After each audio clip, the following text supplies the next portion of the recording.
আসসালামু আলাইকুম। আমার এক কাপ চায়ের বন্ধুরা কেমন আছেন? ভালো আছেন আশা করছি। যখন আমার এই ভিডিওটি আপনারা দেখবেন চা খেতে খেতে, তখন 21শে ফেব্রুয়ারি ভাষা শহীদদের প্রতি আমার বিনম্র শ্রদ্ধা এবং আন্তর্জাতিক মাতৃভাষা দিবসের শুভেচ্ছা সবাইকে। একটি কষ্টের দিন, কিন্তু এই কষ্টের বিনিময়ে বা ত্যাগের বিনিময়ে আমরা একটি ভাষা পেয়েছিলাম একদিন। মনে রাখতে হবে, যা পৃথিবীতে আর কখনো ঘটেনি। বন্ধুরা, আজকে আমি কয়েকটি বিষয় নিয়ে আপনাদের সঙ্গে ভাগাভাগি করতে এসেছি।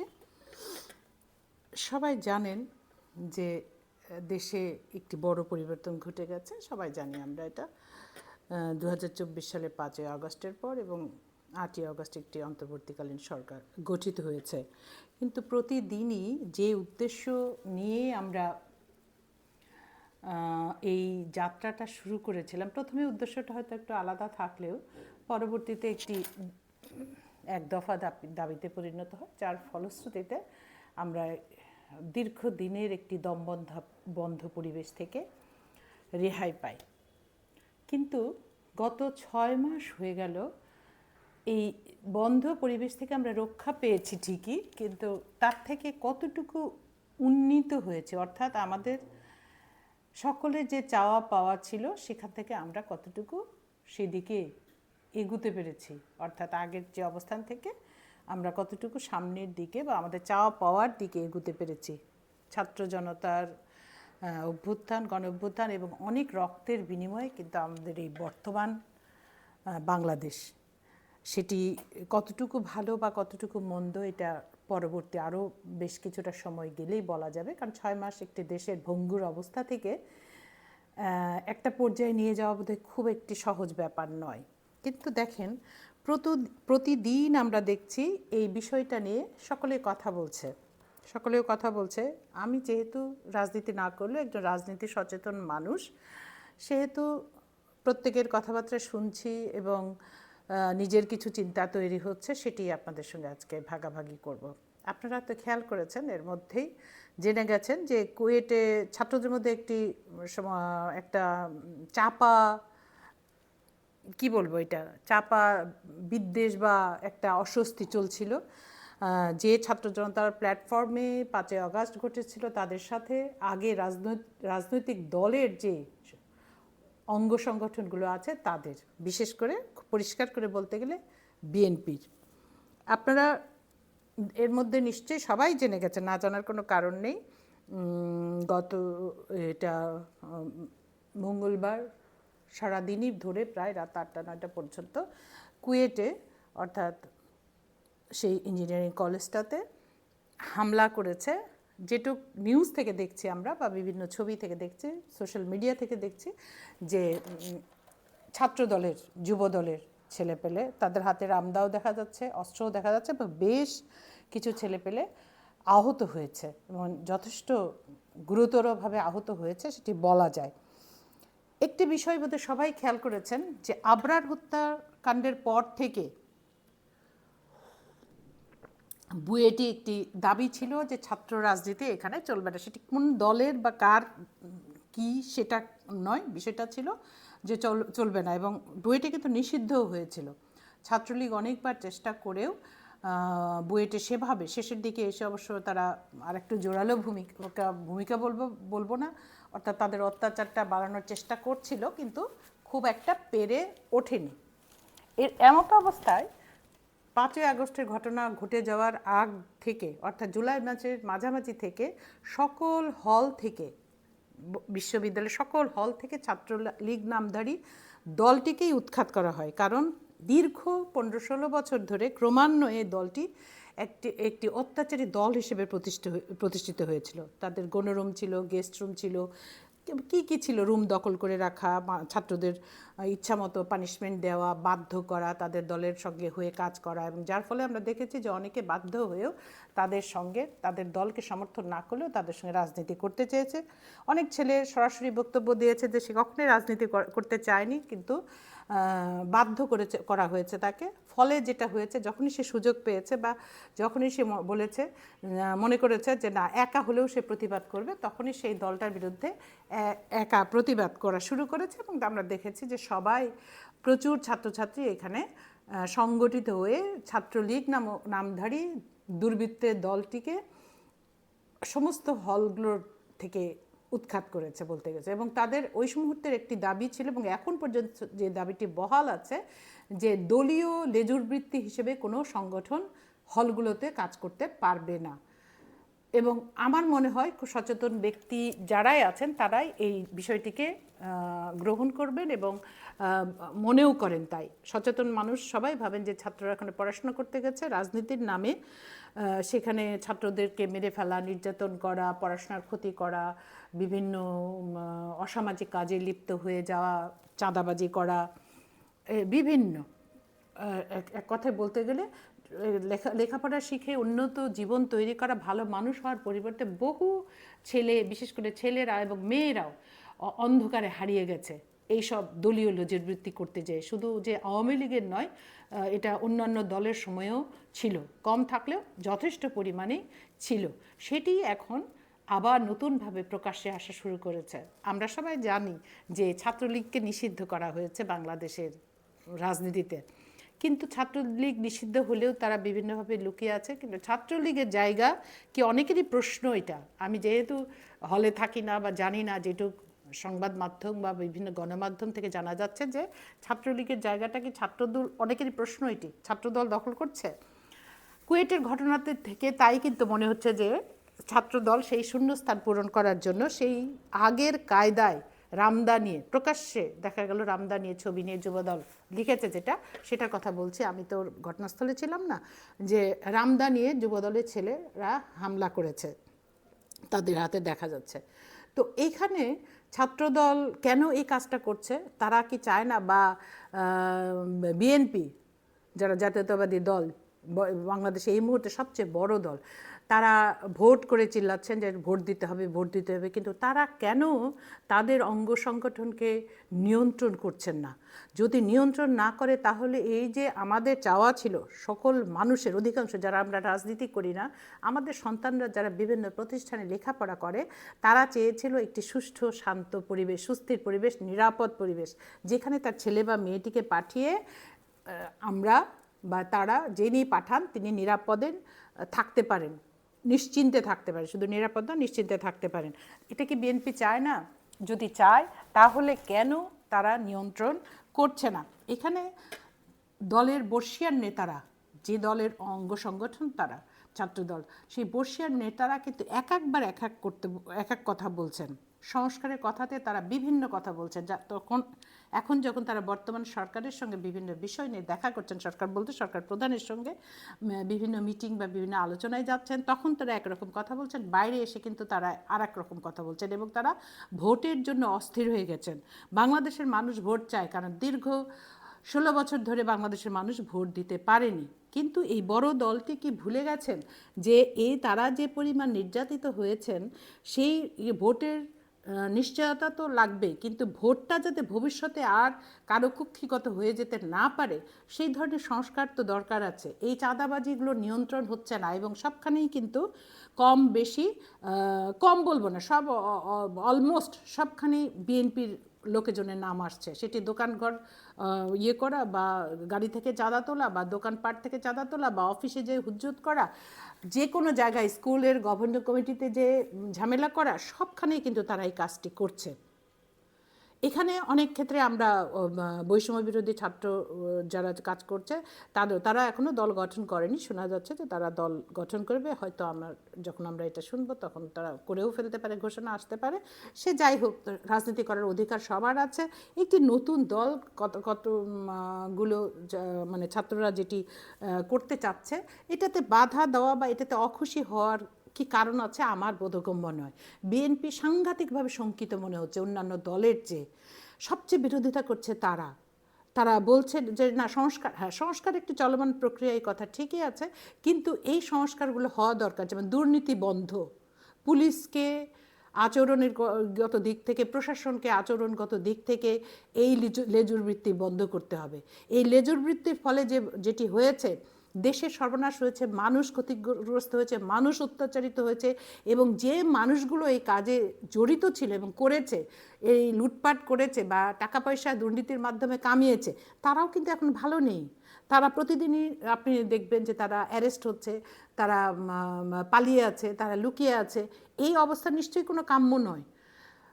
পরীক্ষা দিয়ে বিসিএস পরীক্ষার মাধ্যমে যে মানুষগুলো এই চাকরিগুলোতে আসছে, যে কোনো ক্যাডার সার্ভিসে আসছে, সেই মানুষগুলো যদি দলীয় লেজুরবৃত্তি করার ফলে একটা সময় এসে এই ধরনের পরিস্থিতির সম্মুখীন হয়, কারণ সম্মুখীনটা হচ্ছে তারা তাদের কারণেই, কিন্তু সম্মুখীন হওয়ার মতো পরিস্থিতি আমরা তৈরি করে দিয়েছি, এই দেশের সরকার তৈরি করে দিয়েছে, এই দেশ তৈরি করে দিয়েছে, সেটি যেটি হোক, প্রশাসন তৈরি করে দিয়েছে, রাজনৈতিক কাঠামো তৈরি করে দিয়েছে, যার ফলে কিন্তু তারা বিপথে গিয়েছে এবং এখন তারাও বিপদগ্রস্ত, তারাও নিহত হয়েছে। তো এইরকম পরিস্থিতি যদি এই সংস্কারগুলো না হয়, তাহলে ভবিষ্যতে আমরা কি করে আশা করতে পারি যে ভালো একটি শাসন ব্যবস্থা আমরা দেখতে পারবো, দুর্নীতিমুক্ত সমাজ ব্যবস্থা দেখতে পারবো? বৈষম্য বিরোধী ছাত্ররা যারা রাজপথে ছিলেন, তারা বলছেন একটা নতুন বন্দোবস্ত, তারা কি অর্থে বলছেন আমি জানি না। আমার ধারণা যে নতুন সব আইনকানুন, তার মানে কি এক্সিস্টিং যে আইনকানুন আছে সেটিকে বাদ দিয়ে নয়, সেখানে যে গলদগুলো আছে সেগুলোকে পরিমার্জন করা বা আলাদা করে আবার এটাকে নতুন করে তৈরি করা, যাতে করে আর কোনো সরকার এসে বা সরকারের কোনো বাহিনী বা সরকারের শাসন যন্ত্র সাধারণ মানুষকে, ছাত্রকে, শিক্ষককে, শ্রমজীবী মানুষকে, সবার কথাই বলছি আমি, কাউকে নির্যাতন করতে না পারে, গুম করতে না পারে, ভোটের অধিকার কেড়ে নিতে না পারে, রাস্তাঘাটে চলার অধিকার কেড়ে নিতে না পারে। একটি কথা এখানে বলতে হয় যে খুব বেশি 6 মাসে পরিবর্তন না ঘটলেও কিন্তু কিছু পরিবর্তন তো আমরা দেখছি। এই যে আমি কথা বলছি বা অন্যরা কথা বলছে, আরও চাষাছোলা কথা বলছে, অনেক সাংবাদিক তারা এমনভাবে কথা বলছেন টকশোতে এসে যেন এই সরকার একটা বিশাল অপরাধ করে ফেলেছে। কিন্তু এরাই কিন্তু খেয়াল করে দেখবেন সেই সব লোকগুলোই দল চেঞ্জ হওয়ার সঙ্গে সঙ্গে অন্য দলে ভিড়ে যায়, যার সম্ভাবনা বেশি থাকে, যেটা বিএনপিতে এখন দেখা যাচ্ছে। পুরনো লোকের সঙ্গে সঙ্গে নতুন লোকজন কিন্তু বেড়ে গেছে। একটা কথা আমাদের মনে রাখতে হবে, নতুন করে যারা দলে এসে বেড়ে, তারা কিন্তু দলকে ভালোবেসে বেড়ে না বা দেশকে ভালোবেসেও বেড়ে না, বেড়ে নিজের আখের গোছাতে। এই জায়গাতেও সংস্কার আসতে হবে। আমরা যদি আমাদের মুক্ত চিন্তাকে কাজে না লাগে, মুক্ত চিন্তা বলতে শুধুই আমার পকেট ভরবো, সেটি দেখা যাচ্ছে বিএনপির মধ্যে। কেন করছেন তারা জানি না, তাদের কোন জায়গায় বাধে যে তারা তো অনেক বর্ষিয়ান নেতা সেখানে কাজ করেন, তাদের সাধারণ কর্মীরা যে পরিমাণ নির্যাতিত হয়েছেন সেটি অস্বীকার করার কোনো সুযোগই নাই। সেই সব নেতাদের কথা কেন তারা ভাবছেন না, সেই সব কর্মীদের কথা কেন তারা ভাবছেন না? যারা বর্ষিয়ান নেতা আছেন তারা এক একবার এক এক কথা বলছেন, তারা নিজেদের কথাগুলো রিওয়াইন্ড করে দেখলেই তো হয় তারা কি বলেছেন। এখন যখন নতুন কোনো কথা বলছেন তখন এটা হাস্যাস্পদে পরিণত হচ্ছেন। মানুষ কিন্তু বুঝতে পারছে এখন সব কিছু যে রেকর্ড হয়ে যায়, এটা আমাদের মাথায় থাকতে হবে। তাদের কোথায় বাঁচছে যেই ছাত্র জনতাকে এর ক্রেডিটটা দেওয়ার? তারা বিভিন্নভাবে বিভিন্ন জনের নামে ক্রেডিট নেওয়ার চেষ্টা করছেন এবং তারা নিজের দলকেও বিভ্রান্ত করেছেন। এই গত কয়েক বছরের ঘটনা যদি আমরা দেখি, নেতৃস্থানীয় নেতারা কি করেছেন, কয়েকদিন পরপর একটা করে তারিখ ঘোষণা করেছেন, সারা দেশ থেকে লক্ষ লক্ষ লোক ঢাকায় এসেছে, বিভিন্ন জেলায় সময় রয়েছে, তারপরে সন্ধ্যার সময় বক্তৃতা দিয়ে চলে গেছেন। তাদের কোনো দেখা যায়নি। তারা হয়তো বলতেই পারেন যে এটা দীর্ঘদিনের প্রস্তুতি নিয়ে এসছি আমরা। আমার ধারণা ছাত্ররা যদি এইভাবে মরতে না শিখতো তাহলে বিএনপিকে এই প্রস্তুতিই নিতে হতে থাকতো। বিএনপি, বাম দল বা জামাত, যাকেই বলি না কেন, তারা প্রস্তুতি নিতে থাকতো। এখানে বিএনপিকে বেশি মানুষ বলছে, কারণটা হচ্ছে যে বিএনপি সবচেয়ে বড় দল আওয়ামী লীগের পরে এই মুহূর্তে, এবং তারা ক্ষমতার খুব কাছাকাছি, এবং তারা ভাবছে যে আমরা ক্ষমতায় এসে গেছি। না হলে তাদের চরিত্রের এই ধরনের আচরণ তারা করবে কেন? এটার কোনো উত্তর কিন্তু আমার কাছে বা কারো কাছে বোধহয় নাই। এই উত্তর বর্ষিয়ান নেতাদেরই দিতে হবে। কিন্তু তারা দেখা যাচ্ছে বিভিন্ন টক শোতে এসে এমনভাবে কথা বলছেন যেটি খুব গ্রহণযোগ্য নয়। আমি দেখলাম ফজলুর রহমান সাহেব, যিনি বিএনপির বর্ষিয়ান নেতা, যিনি আগে আওয়ামী লীগে ছিলেন, এখন বোধহয় সম্ভবত আমি যদি ভুল না করে থাকি বিএনপির চেয়ারপারসন বেগম খালেদা জিয়ার উপদেষ্টা মণ্ডলীতে আছেন সম্ভবত, আমি যদি ভুল না করি, তিনি দেখছি সরাসরি যেসব মানুষ পালিয়ে গেছেন বা যেসব মানুষ অন্য মত এর বিশ্বাস করেন বা সাংঘাতিকভাবে এই বর্তমান ছাত্র জনতার অভ্যুত্থানকে নেগেটিভভাবে প্রপাগান্ডা চালাচ্ছেন, মিথ্যাচার করছেন, সেইখানে তাদের কথার সাথে যোগ দিয়ে তিনি সাংঘাতিকভাবে কথাবার্তা বলছেন, যেটি আমি মনে করি অত্যন্ত ন্যাক্কারজনক এবং নিন্দনীয়। তার মতো একজন বর্ষিয়ান লোকের কাছে এই ধরনের কথা বা নেতার কাছে আমরা এই ধরনের কথা আশা করি না। তিনি কেন ভাবছেন যে ছাত্ররা তার প্রতিপক্ষ? ছাত্ররা যদি নতুন দল গঠন করে ভালো একটি বাংলাদেশ উপহার দিতে পারে, সাধারণ মানুষ কিন্তু ভালো বাংলাদেশ চায়। তারা আওয়ামী লীগ চায় না, বিএনপি চায় না, তারা চায় নির্বিঘ্নে ঘুমোতে। আমি উত্তরায় থাকি, উত্তরাতে দিনে দুপুরে দেখা যাচ্ছে ছিনতাই হচ্ছে। এই যে আইনশৃঙ্খলা পরিস্থিতি, এইটাকে বর্তমান সরকার কতটুকু নিয়ন্ত্রণ করতে পেরেছেন এটি একটি বিরাট প্রশ্ন। কিন্তু নিয়ন্ত্রণ করার জন্য যে ব্যবস্থাগুলো থাকা দরকার বা যাদের সহযোগিতা থাকা দরকার সেগুলো কিন্তু আমরা করছি না। আমরা শুধু সমালোচনা করে যাচ্ছি, কিন্তু আমরা বলছি না একবারও দলীয়ভাবে যে এই যে যারা রাস্তা বন্ধ করে দিয়ে দিনের পর দিন আন্দোলন করছে তাদেরকে কিন্তু রাজপথ থেকে সরার কথা অনুরোধ করছি না। যে আমরা ক্ষমতায় এলে, আমরা কিন্তু মনেই করছি যে আমরা ক্ষমতায় এসে গেছি, আমরা ক্ষমতায় এলে এই সকল সমস্যার সমাধান করব। কিন্তু আমার কাছে মনে হচ্ছে, বিএনপি মনে হচ্ছে এই সব বিভিন্ন দাবি দেওয়ার লোকগুলো যদি এই সরকারের সময়ে তাদের দাবি আদায় করে নিতে পারে তাহলে তারা অনেকটাই বেঁচে যায়।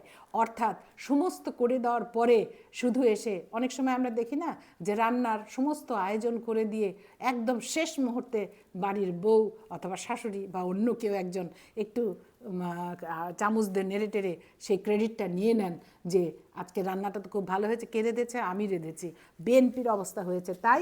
তারা সারাক্ষণই একটা কমপ্লেক্সে ভুগছে, কারণ তারা এই 16 বছরে যেটা পারেনি, ছাত্র জনতা 1 মাসের বা 1.5 মাসের, আমি বলবো যে পুরা জুন থেকে একটু একটু একটু হচ্ছিল শেষের দিক থেকে, যদি 1 মাস বা 36 দিন যেটা বলা হচ্ছে সে তুমুলভাবে হয়েছে। এবং 16 জুলাইয়ের পর থেকে, আবু সাইদ মারা যাওয়ার পর থেকে এটি চরম আকার ধারণ করেছে। এবং চিন্তা চেতনা, তারা আর একটা ব্যাখ্যা দেওয়ার চেষ্টা করছে, ছেলেদের তো কোটা আন্দোলন ছিল, ছাত্রদের তো, তারা তো মানে সরকারের পতন চায়নি।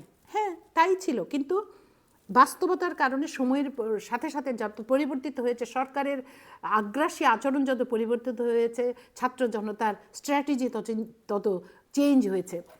আপনারা খেয়াল করে দেখবেন যে ট্রাম্পকেও জিজ্ঞেস করা হয়েছিল কদিন আগে যে এইটার পেছনে আমেরিকা আছে কিনা। আওয়ামী লীগ বা তাদের যারা সমর্থন করেন তারা বলার চেষ্টা করছেন যে আমেরিকা এই আন্দোলনে যুক্ত ছিল, কিন্তু ট্রাম্প সরাসরি বলে দিয়েছে যে না, এখানে আমেরিকার কোনো যোগসাজশ ছিল না। তো এইরকম একটি পরিস্থিতিতে সংস্কার যদি না করে তাহলে কি করে আমরা যে নতুন একটি বাংলাদেশ দেখতে চাচ্ছি? বিএনপি তো এটা করবে না, কারণ লক্ষ লক্ষ প্রমাণ এর মধ্যেই তৈরি হয়ে গেছে বিএনপির। চাঁদাবাজি থেকে শুরু করে সমস্ত কিছু, যারা জেলায় যান, যারা উপজেলায় যান, অন্য কারো নাম খুব একটা শোনা যায় না, মাঝে মধ্যে 2-1টা জামাতের শোনা যায়। এবং কেউ কেউ সমন্বয়ক পরিচয় দিয়ে করছেন, খোঁজ নিয়ে দেখা গেছে আমি যেগুলো শুনেছি সেগুলো আসলে সমন্বয়ক পরিচয় দিয়েছে, সমন্বয়ক সরাসরি নয়। অনেক কথা, তারপরেও যদি তারা এর সঙ্গে জড়িত থাকে অবশ্যই তাদের বিরুদ্ধে ব্যবস্থা নেওয়া দরকার। কিন্তু বিএনপি একটি বড় দল, ছাত্রদলের যে ভূমিকা আমরা দেখেছি সেটি অত্যন্ত ন্যাক্কারজনক এবং নিন্দনীয়। বিএনপির উচিত ছিল বর্ষিয়ান দল হিসেবে এই যে ছোট ছোট ছেলেপেলে যারা কেবল ইউনিভার্সিটি থেকে বেরিয়েছে বা ছাত্র আছে তাদেরকে মানসিক সাপোর্ট দেওয়া। কেন বিএনপি ভয় পাচ্ছে যে তাদের জায়গা এরা দখল করবে? তাহলে বিএনপির জায়গা কি এত নড়বড়ে, এত ঠুনকো? এবং আমার তো খুব মনে হচ্ছে এখন যে খালেদা জিয়ার যে দীর্ঘদিনের জেল খাটা সেটাও বিএনপি নেতৃস্থানীয় লোকেদের জন্যই হয়েছে। কারণ যে টাকা পয়সার কারণে তার বিরুদ্ধে আনা হয়েছিল অভিযোগ করার, আত্মসাৎ করার, সেটি তো যে পদ্ধতিতে রাখা হয়েছিল সেটি খালেদা জিয়া নিজে যে রেখেছিলেন না, রাখেননি। সে রেখেছেন কিন্তু তার দলের এইসব নেতৃস্থানীয় মানুষেরা, তারাই এটা হ্যান্ডেল করেছেন। টাকাও ঠিক আছে এবং দ্বিগুণ হয়ে গেছে, কিন্তু তারপরে জেল খাটতে হয়েছে খালেদা জিয়ার মতো মানুষকে। বিএনপিকে মনে রাখতে হবে জিয়াউর রহমানের রাজনীতি বা নাই, আর খালেদা জিয়ার মতো এত ত্যাগ শিকারের মানুষও নাই। বাতাসে কিন্তু অনেক কথা ঘুরে বেড়ায় যে বিএনপির বড় বড় নেতারা বিভিন্ন সাহায্য পুষ্ট, এবং বিএনপির নেতারা আওয়ামী লীগের বহু নেতাকে অর্থের বিনিময়ে পালিয়ে যেতে সাহায্য করেছেন। আমার মনে হয় বিএনপির এখান থেকেই শেখা দরকার এবং সাবধান হওয়া দরকার, না হলে জানি না ভবিষ্যতে কি আছে কপালে, সেটাই আমাদের দেখার জন্য অপেক্ষা করতে হবে। সকলে ভালো থাকবেন, সুন্দর থাকবেন, দেখা হবে আরও কোনো চায়।